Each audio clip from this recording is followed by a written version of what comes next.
சொல்லுங்க, எதுக்காக கோவிலுக்கு போனீங்க? நம்ம ஆபீஸ் ஸ்டாஃபாவே இருக்கட்டும், உடம்பு சரியில்லைன்னா ஹாஸ்பிட்டலுக்கு தானே கூட்டிட்டு போனோம். எதுக்காக அவங்கள கோவிலுக்கு கூட்டிட்டு போனீங்க? அக்கா, இது தப்பு. நீங்க இப்படி எல்லாம் பண்ண கூடாது. உங்களுக்கு மாமா மேல ஏதாவது சந்தேகம் இருந்தா அவர்கிட்ட தன்மையா தான் கேட்கணும். இல்ல அண்ணாமலை, அவரு என்கிட்டயே பொய் சொல்றாரு. மாமா ஏங்கா உங்ககிட்ட பொய் சொல்லணும்? இத்தனை வருஷம் மாமா கூட வாழ்ந்திருக்கீங்க. இது வரைக்கும் உங்ககிட்ட அவர் ஒரு சின்ன விஷயத்தையாவது மறைச்சிருப்பாரா? அப்புறம் ஏங்கா இப்ப மட்டும் இவ்ளோ சந்தேகம்? அதனாலதான் அண்ணாமலை சந்தேகமே. இது வரைக்கும் அவர் என்கிட்ட எதையுமே மறைச்சது இல்ல. எவ்வளவு இம்பார்ட்டன்ட் கால் வந்தாலும் ஏன் முன்னாடி தான் உட்கார்ந்து பேசுவாரு. ஆனா கொஞ்ச நாளா அவர் நடவடிக்கையே சரியில்லை. அதுக்கு ஏத்த மாதிரி இன்னைக்கு அவர் என்கிட்டயே போய் சொல்லிட்டாரு. அதான் என்னால தாங்கிக்க முடியல. ஒரு பொண்ணு எதை வேணும்னாலும் தாங்கிப்பான். ஆனா அவ உயிரா நினைக்கிற தன்னோட புருஷ மனசுல இன்னொரு பொண்ணு இருக்கான்னு நினைச்சா சத்தியமா அவளால தாங்கிக்கவே முடியாது. அந்த நிலைமையிலதான் இப்ப நான் இருக்கேன். இவரு என் கண்ணு முன்னாடியே இருந்துகிட்டு ஆபீஸ்ல இருக்கேன்னு போய் சொன்னதும் எனக்கு எவ்வளவு கஷ்டமா இருந்துச்சு தெரியுமா? இப்ப வரைக்கும் அந்த அதிர்ச்சியில இருந்து நான் மீளவே இல்ல. இப்ப ஆபீஸ் ஸ்டாஃப் அதை இதுன்னு கதை சொல்லிக்கிட்டு இருக்காரு. என்னால எப்படி பொறுமையா ஏத்துக்க முடியும்? மாமா, என்ன பண்ணிட்டு இருக்கீங்க நீங்க? நீங்க பண்றது கொஞ்சம் கூட சரியில்லை. ஏன் அண்ணாமலை, என்னாச்சு? என்ன ஆச்சா? என்ன எதுவுமே தெரியாத மாதிரி கேக்குறீங்க? அக்கா தான் உங்க மேல இருக்கிற பாசத்துல சத்தியம் கேக்குறாங்கன்னா நீங்களும் கொஞ்சம் கூட யோசிக்காம சத்தியம் பண்றீங்க. என்ன வேற என்ன பண்ண சொல்ற அண்ணாமலை? லீலா என் மேல ரொம்ப பாசம் வச்சிருக்க. எங்க நான் அவளுக்கு துரோகம் பண்ணிடுவோம்னு பயப்படுறேன். அதான் சத்தியம் பண்ணி கொடுத்துட்டேன். உங்க மனசுல அக்காவை தவிர வேற யாரும் இல்லைன்னு கற்பூரம் அணைச்சு சத்தியம் பண்ணிருக்கீங்களே, அது உண்மையா?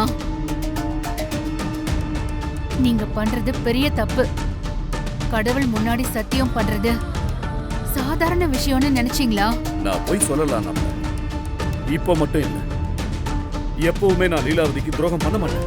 அப்புறம் எதுக்காக நீங்க லட்சுமியை போய் பாத்தீங்க? என்கிட்ட கூட சொல்லாம அவங்களை எங்க கூட்டிட்டு போனீங்க? லட்சுமிக்கு உடம்பு சரியில்லைல்ல, அதான் ஹாஸ்பிட்டல் கூட்டிகிட்டு போனேன். லக்ஷ்மியை தான் நான் பாத்துக்கிறேன்னு சொன்னேன்ல. பாருங்க, இன்னைக்கு அக்கா உங்களை பார்த்து எவ்வளவு உடைஞ்சு போயிட்டாங்கன்னு. நல்ல வேளை லக்ஷ்மி உங்க கூட இருந்தது அக்காவுக்கு தெரியாது. தெரிஞ்சிருந்தா பெரிய பிரச்சனையா இருக்கும். எல்லாம் ஏன் தப்புதான். இத்தனை வருஷமா நான் எது நடக்க கூடாதுன்னு நினைச்சேனோ அது நடந்துருமோன்னு பயமா இருக்கு. என்ன வெண்ணிலா, சமையல் வாசம் தூக்குது. 1000 சொல்லு, உன்னை சமையல்ல அடிச்சுக்க ஆளே இல்லடி. ஆமா, நீலாவதி அத்தை ஏதாவது சாப்பிட்டாங்களா? இல்லக்கா, அத்தை காலையில இருந்து எதுவுமே சாப்பிடல. ஏன் இப்படி பண்றாங்க? கண்டதை நினைச்சு அவங்க உடம்ப அவங்களே கெடுத்துக்கிறாங்க. அத்தைய நினைச்சாலே ரொம்ப பாவமா இருக்கு. அப்படி வெங்கடேசன் மாமா என்னதான் பண்ணாரு? மாமா ஆபீஸ்ல இருக்கேன்னு பொய் சொன்னதுக்கா அத்தை இவ்ளோ கோவப்பட்டாங்க? இல்லக்கா, மாமா கார்ல இன்னொரு லேடி யாரோ இருந்தாங்க. அத பார்த்துதான் அத்தை ரொம்ப அப்செட் ஆயிட்டாங்க. அது யாராவது ஆபீஸ் ஸ்டாஃபா கூட இருக்கலாம். இதுக்கா இவ்வளோ டென்ஷன் ஆனாங்க? அது இல்லக்கா, ஆபீஸ் ஸ்டாஃபா இருந்திருந்தா மாமா உண்மையை சொல்லிருக்கலாம்ல. ஏன் ஆபீஸ்ல இருக்கேன்னு அவர் போய் சொல்லணும்? அதுதான் அத்தையால ஏத்துக்க முடியல. ரொம்ப டென்ஷன் ஆயிட்டாங்க. மாமா கார்ல யாரோ பொண்ணு இருந்தாங்களா? யாரா இருக்கும்? அப்ப மாமாவும் அண்ணாமாவையும் சேர்ந்து அந்த பொண்ணு விஷயத்தை தான் மறைக்கிறாங்களா? ஏதோ இடிக்குது. அக்கா, அத்தையும் மாமாவும் சமாதானம் ஆயிட்டாங்க. நீ கண்டதை யோசிச்சு ஏதாவது ப்ராப்ளத்தை கிரியேட் பண்ணி விட்டுறாத. சச்சே, நான் அப்படியெல்லாம் பண்ணுவேனா? இனிமே இந்த மாதிரி எதுவும் நடக்கக்கூடாதுன்னு தான் கடவுளை வேண்டிக்கிறேன். என்ன மேடம், நான் எதை பத்தி பேசுறேன்னு ஒரே குழப்பமா இருக்குங்களா? உங்க போனுக்கு நான் இப்போ ஒரு போட்டோ அனுப்புறேன், அதை நீங்க பாருங்க. அதை நீங்க பாத்தீங்கன்னா உங்களுக்கு எல்லாமே புரியும் மேடம். சரிங்களா? எடுங்க.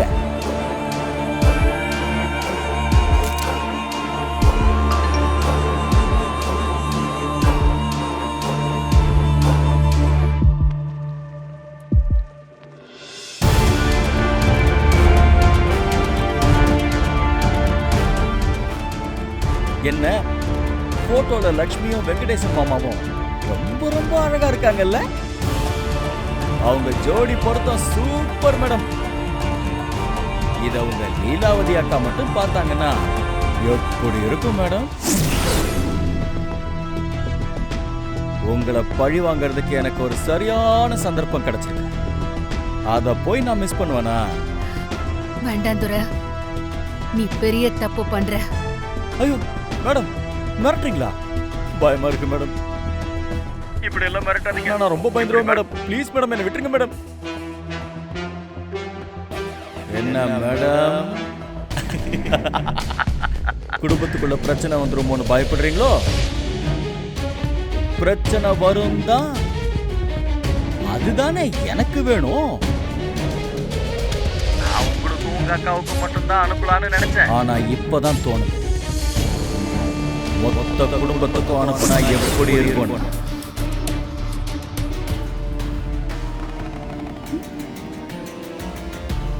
என்ன புது நம்பரா இருக்கு? ஏதோ போட்டோ அனுப்பியிருக்காங்க.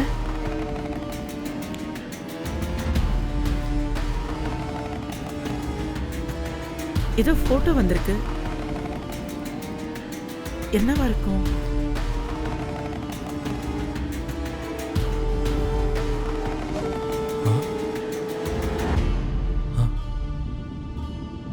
என்ன போட்டோ இது? ஓப்பனே ஆகல.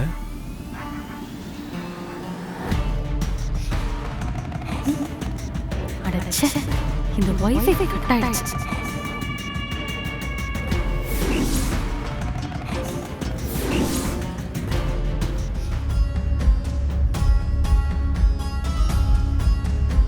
அண்ணாமலை, இந்த வைஃபை கனெக்ஷன் எல்லாம் மாத்தணும். அடிக்கடி தானா கட் ஆகுது. ஏதோ ஒரு போட்டோ வந்திருக்கு, அதான் அது என்னன்னு பாக்குறதுக்குள்ள சுத்திக்கிட்டே இருக்கு பாரு. அக்கா, யாராவது ஃபார்வர்ட் மெசேஜ் அனுப்பியிருப்பாங்க, அதை விடுங்க. நான் இன்னைக்கு ஆஃபீஸ் போகல. உங்க எல்லார் கூடயும் டைம் ஸ்பெண்ட் பண்ணலான்னு இருக்கேன். எல்லாரையும் கூப்பிடுங்க, நாம ஏதாவது கேம் விளையாடலாம். என்னது, நீ ஆபீஸ் போகலையா? இதோ இப்பவே எல்லாரையும் கூப்பிடுறேன்.